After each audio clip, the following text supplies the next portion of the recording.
This program is a Warren Steibel production in association with South Carolina ETV. Funding for Firing Line is made possible by a major grant from the John M. Olin Foundation, Incorporated. Additional support is provided by the Annenberg Foundation and the Friends of Firing Line.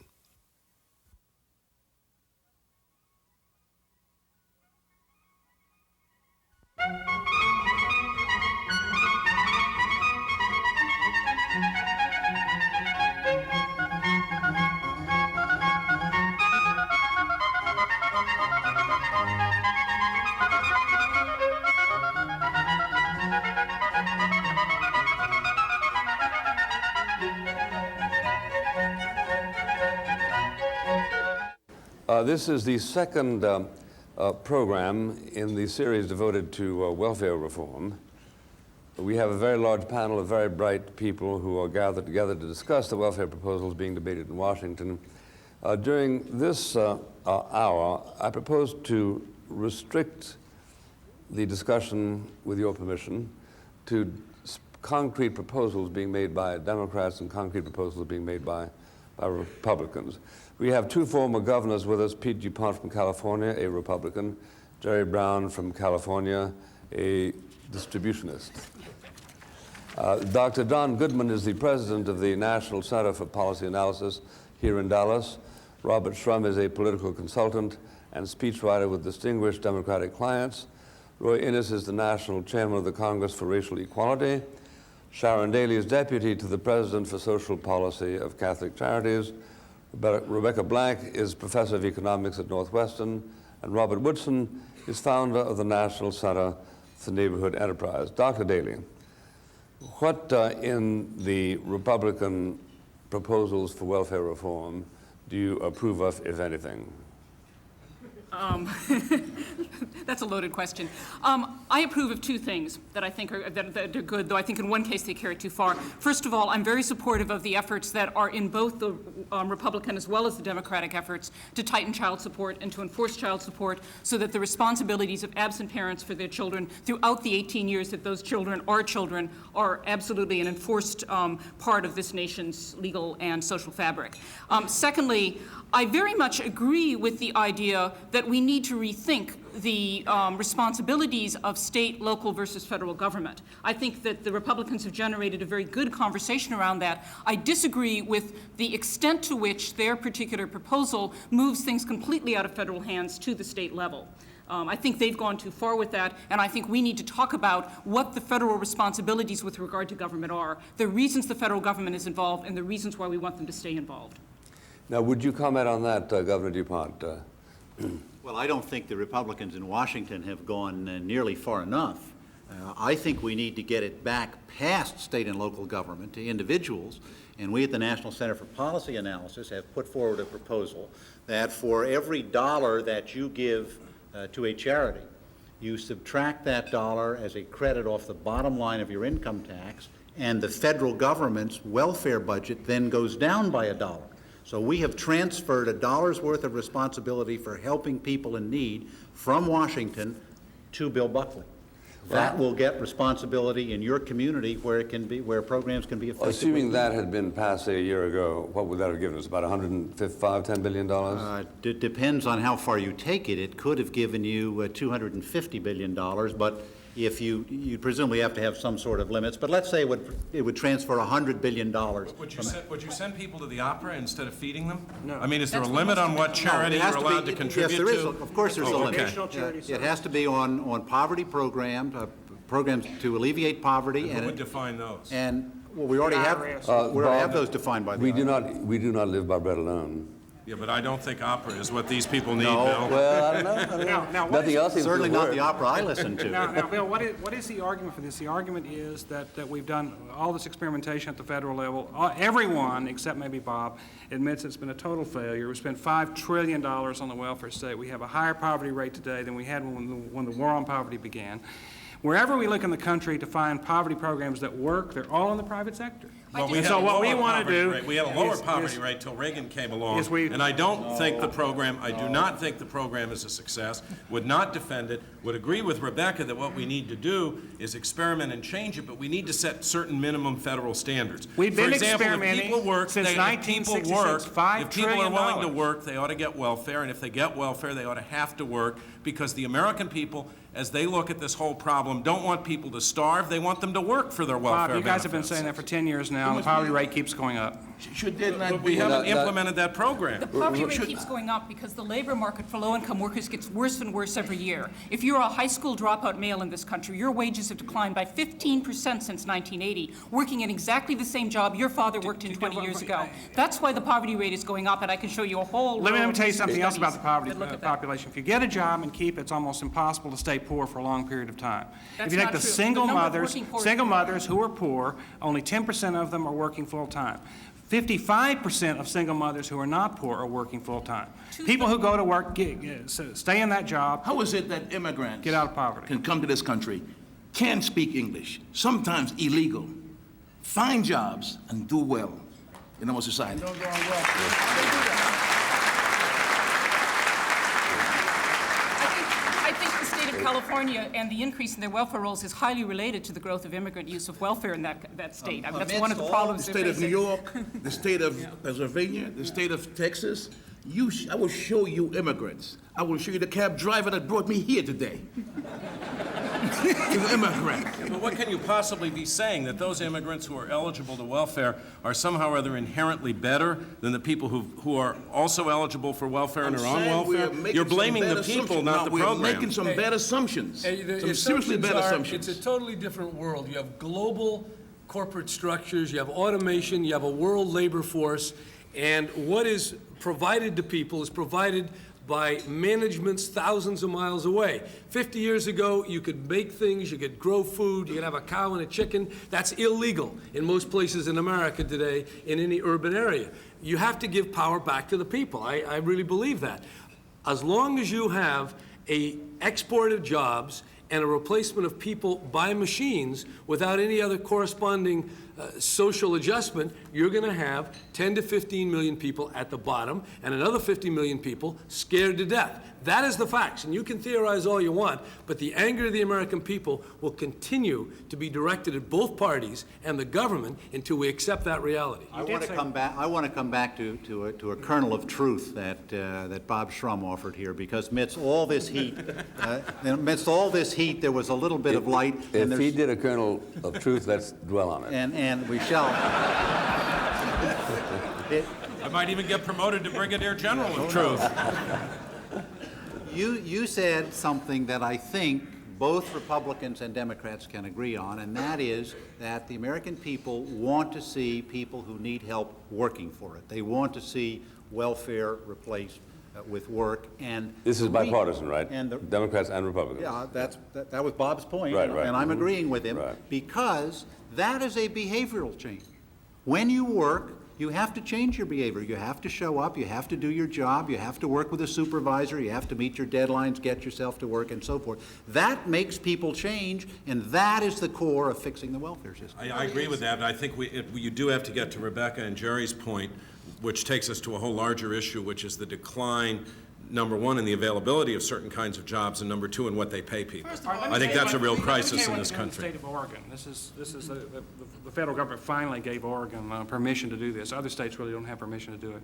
In Oregon, they've taken their food stamp money and their AFDC money, and they've said no more checks. We're not going to send you a check anymore, but you can have a job, and we'll even give you a subsidized job, and we'll subsidize private sector jobs, and that's what's happening. A job, but not a check. I'm for that. Fine. I think that's fine. I think that's a good Yeah. change. What I'm against is just handing the money to the states and saying, do whatever you want with it, because you're going to have Bob Woodson's welfare bureaucracy in Indianapolis replicating the same mistakes or making their own mistakes. I agree that, and I have written about this too, that it is an important first step to devolve closer to people, but it insufficient. You got to devolve more directly to individuals. And I like to go back to discussing solutions, because it's fine to sit here and talk about what other people have proposed, but I think, first of all, it is important to turn this upside down and rethink it. Secondly, I think you've got to empower the American taxpayers so that they can take more of their taxable dollars instead of sending it to Washington to use it directly to support the charities that they believe in and that are working. Because I believe they can make much more intelligent choices than can some bureaucrat about what is good for poor people. Secondly, I think you got to turn poor people from clients into customers by devolving resources directly to them so that Catholic Charities has to compete with Victory Outreach for the service, to provide service to poor people. Only when you devolve policies that will do that will we have genuine reform. But there's a reason why we don't want to turn all forms of social welfare programs over to the voluntary sector in the way that Bob Woodson and Or to Governor people. DuPont. I don't disagree that you might want to provide better incentives for charitable contributions, but we don't turn these programs over to the private sector for the same reason we don't turn defense spending over to the private sector.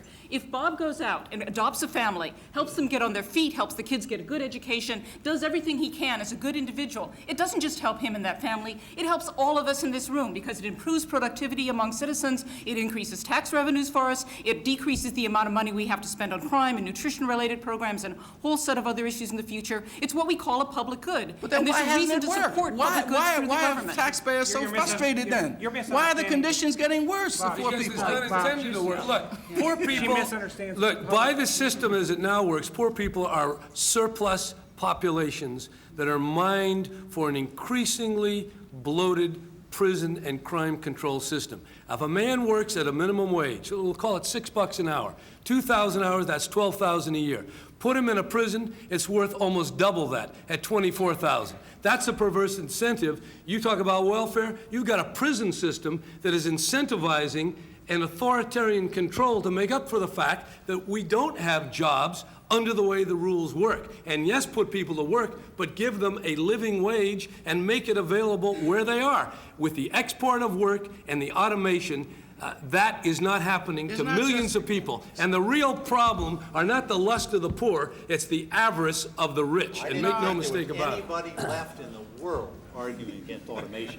I mean, that's an argument that was 100 years ago, Jerry. Can we talk about programs? That argument's over. It's not whether or not to have automation, it's what are the social consequences that follow in its wake. Fine, have a new tool, but don't create a miserable 10 or 20 million people at the bottom who are like another race, because that's going to blow this country up if we don't deal with it. Let's talk about programs that do work. Yeah. Because one of the things that Jerry says is right. There are a lot of people at the bottom of the labor market who just can't earn enough, no matter how hard they try, because those jobs don't pay enough to support a family. Now, you're not going to expect those people to go their whole lives without having children, married or not. People are going to have children. How do we make sure they can support them through work? And it's very clear you need to subsidize Did you say married or them. not they're going to have children? Yes, When- that's when pretty did that clear. happen?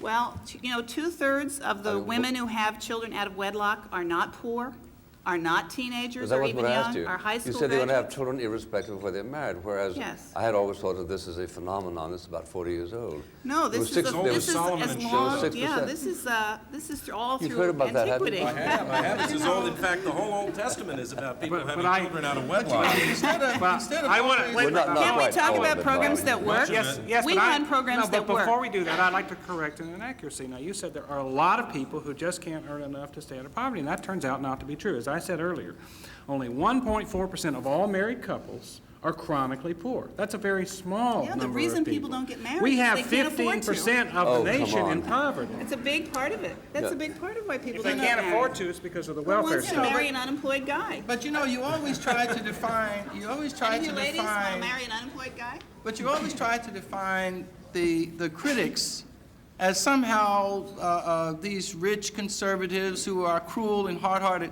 But when you listen to the pleas of a 28-year-old black woman in Washington, D.C., who's a secretary, whose husband works for the post office, and they have one child, and they say that we cannot afford to have a second child. Why should our tax dollars go to someone on welfare to have a second child? What do you say to a person like that?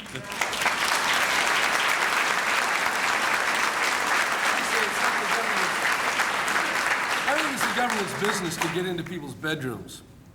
Then the moment that person says, if this woman working as a secretary has a baby, she cannot go to her employer and say, I have another child, therefore raise my wages. Bob, this is a problem. This She is a can problem. say, wait a minute, and therefore she says, why is it that someone on welfare can get pregnant and go to the welfare department and say, raise my income because I have a baby, and if I have a second, One very raise simple it again? response. There are places like France and Germany where every family We is don't given live there. family We live assistance. here, Governor. And you know what? The poverty. We live here, We Governor. live here, Talk about and we have America. twice the poverty rate. Talk about America. Yeah, In talk this about it. You country- can learn from other people. Don't be so intolerant that you think you can't learn from somebody else. A family assistance program supported by Catholic charities and other organizations doesn't distinguish between welfare and someone off welfare. Every child is entitled to a certain amount of support. Even the Republicans say that with their $500 tax credit. We have so that there are system variations already, on the Jerry. theme Those that if you do it countries have right, the you same- reward the child and you don't punish the Jerry, parent. I think this We is. have this system already in this country. When you have another child, you adjust your withholding, and the average middle-income person gets about $50 more in their paycheck every month because they had their own another child. The average mother on welfare who has another child gets about $50. It works exactly the same if you work and have your wages deducted as if you're on welfare. You get about $50 more a month in your take-home to take care of that child. But So- you're, and you're so we should assuming that just someone keep who it works, their money really is the government. There's a decided difference between someone who works and is allowed to keep more of their money than someone who's on welfare who reaches into your pocket to take money out. That's a very different premise.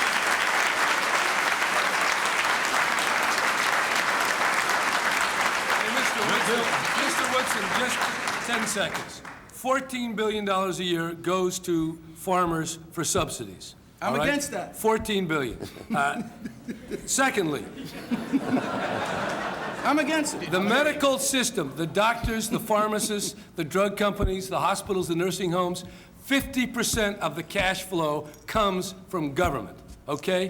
What do you want to call it? Welfare? Yeah. Subsidy? Well, that's Yeah, then do fine. it. Then get rid of it. The question Okay, is this. now if you go to that logic, The question is this, not that we agree with the subsidy to the farmers, but what are the social pathologies that come from subsidizing the farmers as against the social pathologies that come from subsidizing welfare? But there's a, the problem here is that there is a real problem, that what you identify is something that people in this country are very uncomfortable with.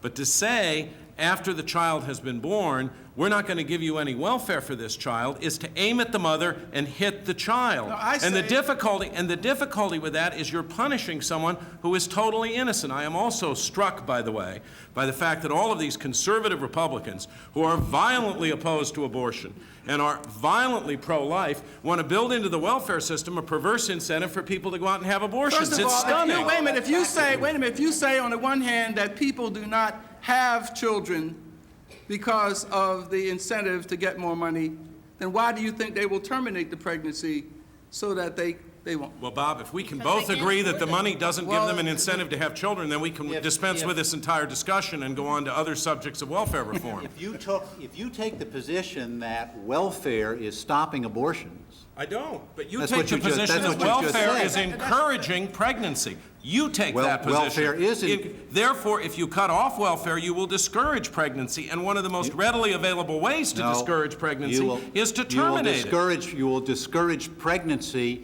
at the conception end, not at the abortion end, and. You sound like a liberal Absolutely talking not about true. sex education. If you were right, abortions would have gone down over the last decade instead of up.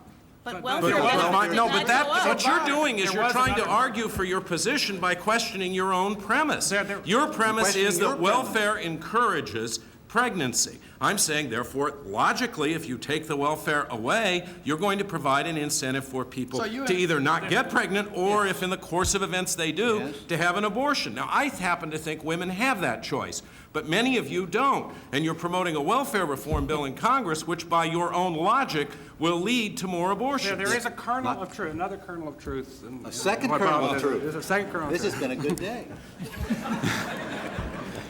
I think you're right about this. The Republicans in Congress should block grant all welfare programs back to the states with no strings attached at all, other than the requirement that they have to match it and spend it to help poor people. They should not be dictating from Washington how old a woman has to be or how much income she has to have in order to receive help or not receive help. Those decisions should be made locally. We need to encourage hands-on management at the local level by people who are in a position to evaluate individual circumstances. Yeah, But in fact, that's not what it That's not does. enough. I think the mistake we're making, we have tried it before, the Nixon devolution back in the 70s. We must put some condition. If you're going to send that money to the state, you must put some condition that they should have programs that will attempt to guarantee success, move in the direction of success, getting people off of welfare, not encouraging them to continue on welfare. There are two provisions of, I think, in the Nolenberg bill that it's called the Common Sense Welfare Act, that will allow taxpayers to write off a tax credit for every $1 up to $100 they donate to a nonprofit. There's a provision in there that would, sure send chills down the backs of the provider industry, that 70 cents of every dollar has to go directly for the provision to the poor, and only 30% on overhead. And that in itself is enough to really damage most service delivery systems. The average amount of administrative expenses in the AFDC and food stamp program are 12%, which is extremely reasonable given those programs if you compare them to equivalent service provision programs. All they do is just write checks. I want to go, no, they You don't. keep There's administrative enormous costs down if restrictions you on just what they write have to do. checks. I want to go back to this question of social pathologies and this claim that all of these programs have failed, because I think that's just wrong. There's a whole series of studies out there that look at a number of these programs and talk about how successful they are that we're not discussing at all. The food stamp program is the major reason in this country why we cannot find instances of kwashiorkor and beriberi and serious malnutrition-related diseases among women and children, which you could have found 20 years ago before that program expanded. The WIC program is one of the main reasons why infant mortality and low birth rates have gone down. The Medicaid program is one of the primary reasons why health access has increased and health among the poor has improved. And there's been very direct links made between those programs and increases in health and nutrition. These programs have not been failures. These programs have done exactly what we wanted them to do, and I object to calling them the causal pathology. Well, they Those work for the programs I can providers. accept. Let's go to another successful program. Let's look at what happens to government money when it's spent in the military and what it does for poor people, blacks and whites, poor boys that go into the military and come out success. That's a successful government program. They give you, in the military, they give you guidance and they give you discipline. And that is what is missing in the other government programs. So would you support a civilian conservation corps Definitely. program like Roosevelt proposed? Definitely. All right, fine. With Governor DuPont? Now we have a kernel of agreement here. We have a further kernel of agreement. I propose in the replacement of welfare with work that the government would have to create the jobs because everybody has to have a job, and clearly in the beginning at least, you'd have to have some government jobs to do that. So certainly better to have everybody working than have checks simply distributed. What you're talking about is clearly superior to the Republican block grant proposal that's moving through Congress that in effect just gives this to the states and does not That's only impose a work beginning. requirements. I agree with you, that's only a beginning. It's the states that are doing all the innovation, all the experimentation. Just look around the country. You see work fair, learn fair, all the experimentation is being done at the state level. It's the federal government and the federal programs that are holding the states Bob, back. That's the reason for the you block like grants. the Oregon plan that John Goodman described, and yet that is being instigated by the state of Oregon. They would never do that in Washington. Understand, I think what, and I'm sure he's not terribly popular in this room, what Bill Clinton was saying in 1972 was that we ought to replace welfare with work.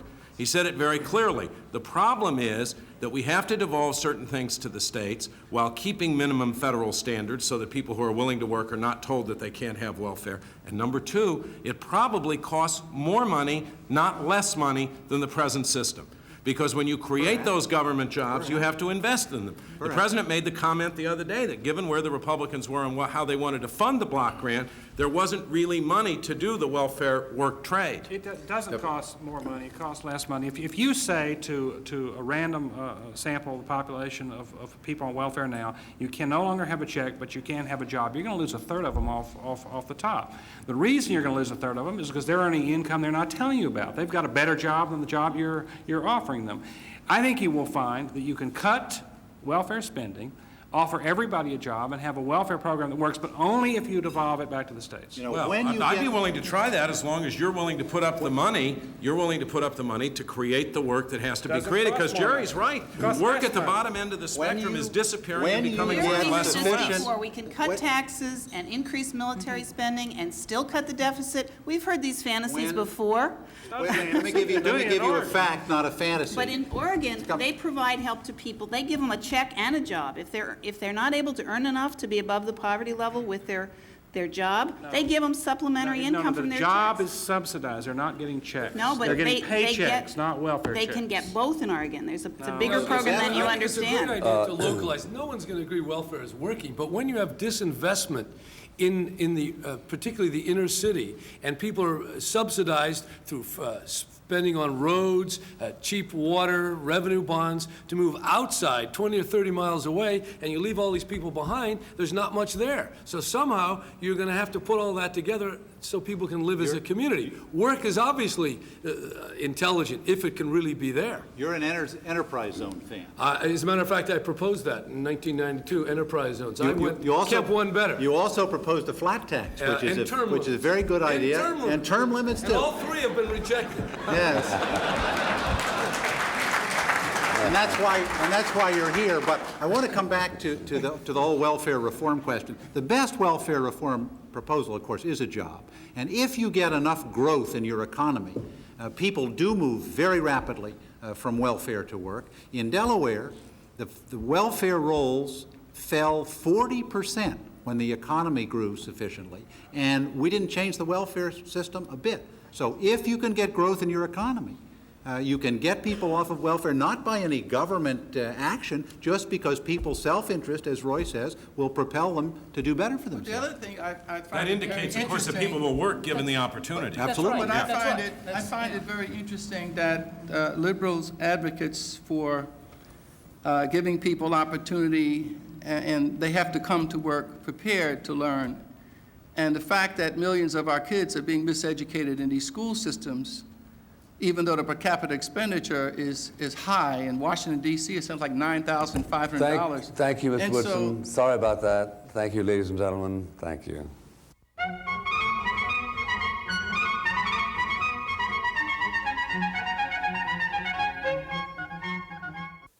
This program was a Warren Steibel production in association with South Carolina ETV.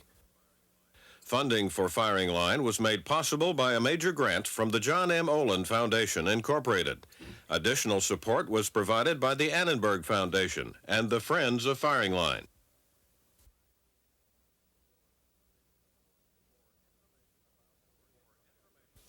For information about a video cassette of this program, write to Firing Line, 2700 Cypress Street, Columbia, South Carolina, 29205, or call 803-799-3449. That's Firing Line, 2700 Cypress Street, Columbia, South Carolina, 29205, or call 803-799-3449.